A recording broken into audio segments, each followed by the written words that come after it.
Kalahi ay kapwa'y nag-aalitan, subalit may laganap at may mga nagpapanggap. Sadyang ganyan lang ba ang buhay?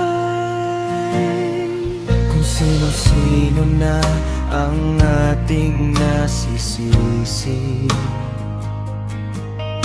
sa lahat ng mga nangyayari. May bigong mga pangako at di mo na